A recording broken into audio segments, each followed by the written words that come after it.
عليكم، ازيكم حبايبي؟ عاملين ايه؟ يا رب تكونوا بخير. وحشتني جدا جدا وبحبكم جدا جدا. النهارده قراءتنا مع برج الدلو، قراءة عاطفية للفترة من 25 نوفمبر ل5 ديسمبر 2024. بس قبل ما ابدا القراءة فليس امر ما تنسوش شير، لايك، اشتراك في القناة، تفعيل زر الجرس ليصلكم كل جديد. بالنسبة للقراءات المجانية تابع معايا البث المباشر على القناة، فيديو القراءات المجانية اليوم الجمعة والعروض الأولى اللي بتنزل يومين على القناة. أما القراءات الخاصة بسيب لينك الفيسبوك، رقم الواتساب، صندوق الوصف، تقدر تتواصل معايا لحجز قراءتك الخاصة. برج الدلو، هذه قراءة عامة تكاد تنطبق أو لا تنطبق. القراءات العاطفية ربما تكون معكوسة، شوف طاقتك فين معايا أثناء القراءة وروح لها. ويلا بينا نبدأ على طول. الدلو من 25 نوفمبر ل5 ديسمبر 2024 عاطفيا.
برج الدلو، بداية كده في طاقة العلاقة بشوف ان في مخاوف نحو الاستقرار، يعني في خوف ان انا استقر معاك.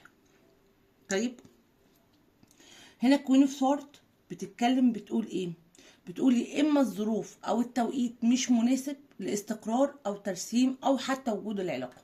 ممكن العلاقه تكون مرسمه بس حصل انفصال وما ينفعش يبقى فيه عوده. ممكن العلاقه تكون قائمه بس مش هينفع ان احنا نكمل مع بعض. فهنا احنا عندنا عوائق تعيق استقرار العلاقه، سواء اي مرحله بقى من مراحلها. خلاص. طيب هنا انا بشوف ان في هنا طرف ثالث في العلاقه دي. الطرف دوت مانع وجود العلاقه. خلاص. بس الطرف ده هيعمل ايه؟ الطرف دوت لاعب على طاقتك انت وشريكك. هنا ديفل، هنا ديفل، يعني مفتعل طاقات سلبيه. يعني مفتعل طاقات سلبيه بينك وبين ايه؟ وبينك وبين الشريك. في الناحيه التانية انا بشوف ان الامور متعلقه. خلاص. وهنا المفروض انها متعلقه مش منك، منه. لان الطرف الثالث ده هنا مسيطر على الشريك، سواء بيد خفيه، يعني سواء بيسيطر عليه وهو عارف ان هو مسيطر عليا او مش عارف، بس في سيطره. خلاص. فالتمبرنس هنا في الثري اوف كابس بيقول ان في تردد نحو ايه؟ نحو الاستقرار، وان في امور عالقه بسبب الظروف او التوقيت غير مناسب لاستقرار العلاقه، وان في طرف ثالث بيلعب على التفرقه بينك وبين الشريك، سواء الشخص دوت شريكك عارفه او مش عارفه، بس هو من طرف شريكك. تمام. طيب نبص الناحيه التانية، هنلاقي ان في طاقه شريكك ايه؟ ده شخص عنيد، شخص عمره ما بيقول انا غلطان. الشخص ده عمل حاجة قوية او زعلك او ضايقك او ظن فيك ما ليس فيك، غير انه ما وفاش بوعوده معاك. خلاص، الشخص دوت متعلق بيك ومعلق الدنيا. يعني انا متعلق بيك وعايزك، بس في نفس الوقت ايه، زي ما قلت لك انا مستني شيء معين، وقت او توقيت او ظروف معينه ابدا اتحرك فيها، حتى لو انا غلطان في اللي انا بعمله ده، بس انا شايف ان ده صح. ماشي. في المشاعر انا بشوف ان هذا الشخص طبعا هنا في طاقه سلبيه مش يعني مسيطره على الشخص دوت ومخلياه يشك فيك جدا، يعني عنده شكوك اتجاهك كبيره. خلاص، وفي نفس الوقت عنده احساس من انا ضامنك قوي، يعني انا ضامن وجودك في حياتي، مش عشان انت بتحبه، ممكن لاي سبب تاني. ممكن مثلا انا بدعمك ماديا، وعلى فكره هو الشخص دوت مادياته كويسه مش وحشه، فممكن شريكك هنا شايف ان هو بيدعمك ماديا فانت لا غنى عنه، شايف ان انت بتكرمه وبتقرب منه وبتديله مشاعر وبتعديله علشان انت محتاج له مثلا. خلاص، ماديا هنا مش لازم تبقى فلوس، ممكن تكون شيء مادي في حياته معاك، يعني حاجات ماديه في حياته معاك. فهنا يا برج الدلو الشخص ده او شريكك بيعمل ايه؟ شريكك هنا عارف ان انت مش هتقدر تستغنى عنه، وفي نفس الوقت عنده شكوك اتجاهك ان انت شخص مش كويس. طب الحاجات دي جايه منين؟ الحاجات دي بسبب الطاقات السلبيه المفتعله من الطرف التالت الغير ظاهر او ظاهر معرفش، بس هو عموما في موجود حد بيفرق. طب ليه الشخص دوت مش شايف ان انا بحبه فضامني عشان انا بحبه؟ ليه بقى؟ لان هنا اهو بيقول ان الشخص دوت بيديني او بيديني مشاعر عشان ايه؟ سيف النصارت عشان استغلال، عشان الشخص دوت تعبان ماديا، يعني هو بيشوفك ان انت تعبان ماديا او محتاج له، فبتقدم وبتعدي علشان تستغله. فهمت؟ طيب، في طاقتك انت بقى الموضوع برج الدلو، انت بتشوف صوت، انت عندك طاقة اضطراب قوية، يعني انت مش عارف تعمل ايه او تتصرف ازاي، انت عايز تواجه ومش عارف تواجه. الناحية التانية ايتو بنتكل مع 6 اوف وانس، يعني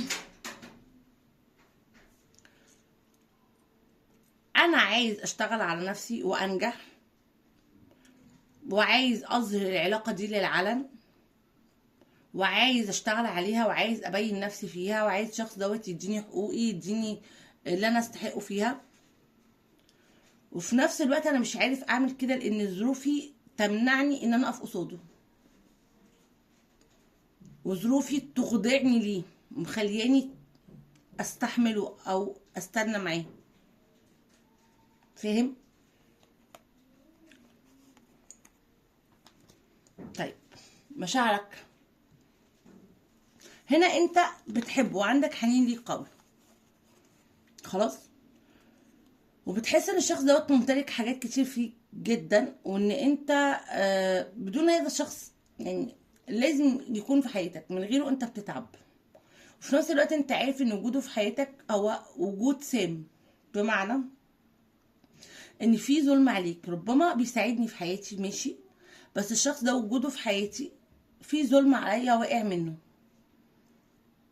خلاص،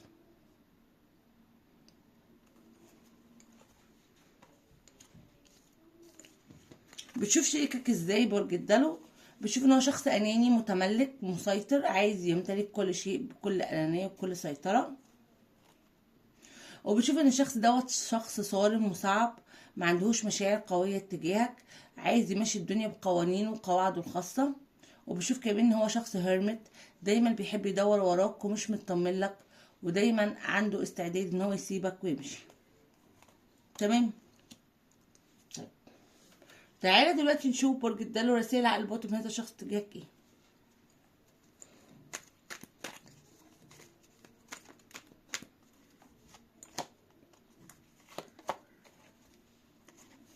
بيقول لك بتشوف وان كينج اوف كابس، انا بحبك جدا وعايز العلاقه دي تكمل، بس انا بتشوف وانس مش عايزه اغامر. ممكن بقى مش عايزه اغامر مثلا باسمي بسمعتي، مش عايز اغامر بحياتي لو في عندي حياه، مش عايزه اغامر بمبادئ معينه. فانا شايف ان ده مش دلوقتي، فانا عايزك بس انا شايف ان انا ما ينفعش اغامر بيك.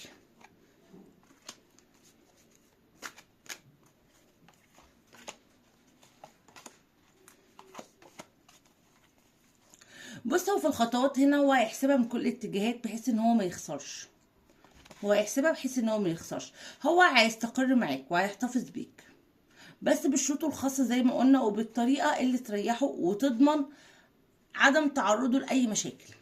فهمتني؟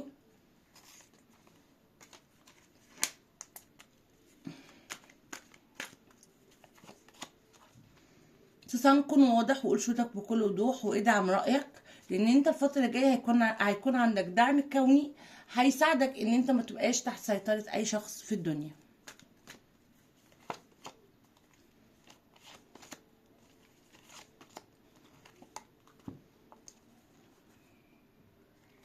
مصير العلاقة يا برج الدلو واضح معانا هنا جاستس، 6 of sword، 9 of pentacle. هيكون في استقرار ووفرة سعادة حب في العلاقة ديت، وان شاء الله العلاقة هتبدأ تاخد مرحلة تانية الفترة اللي جاية هتكون اكثر عادلة من قبل كده. يعني العلاقة دي هتبدأ تكون عادلة معاك وهتدي لك اللي انت عايزه وهتدخل مرحلة تانية، والفترة اللي انتوا فيها ديت هي فترة حتمية لازم تمروا بيها عشان توصلوا للسعادة اللي انتوا عايزينها.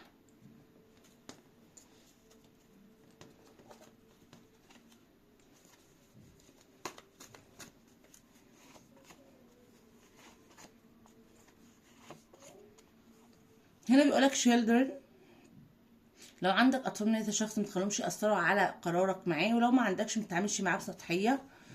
حياتك العاطفية هتدخل المستوى التاني قريب جدا. واخيرا اشتغل على هذه العلاقة فهي تستحق منك ان تبذل الجهد والوقت من اجلها.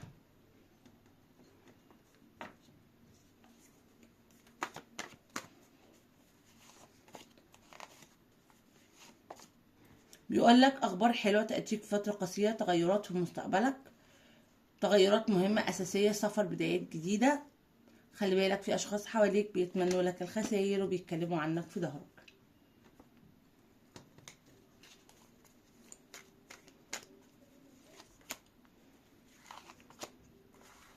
ملاكك يقول لك ابقى قويا وامن بالمعجزات، دورك قادم قريبا.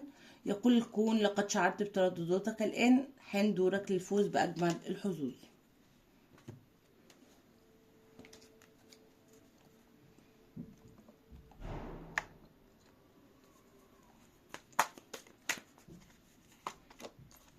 ثق بحدثك، ثق بحدثك. لا دي لا.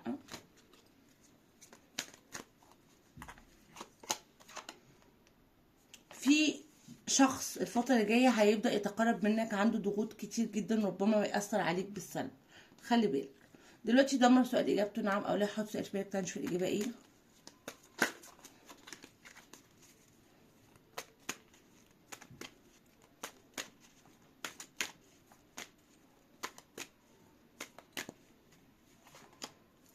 اترك الأمر لله. لا قطعا، لا قطعا. في حاجة بيقولك عليها إنها مش هتحصل بالشكل اللي أنت شايفه، وسيب أمورك لربنا، ما تفكرش بشكل سلبي. تمام. طاقات ابراج ذات معايا النهارده ناريه ترابيه هوائيه مائيه. كل ابراجنا ذات الابراج الكبيره اللي كانت موجوده معايا النهارده من حيث قوتها لضعفها هنقول مع بعض الميزان، قوس ودلو واسد وحمل وطور وجدي وعذراء، وميزان تاني وعذراء وطور، سرطان، حوت، عقرب.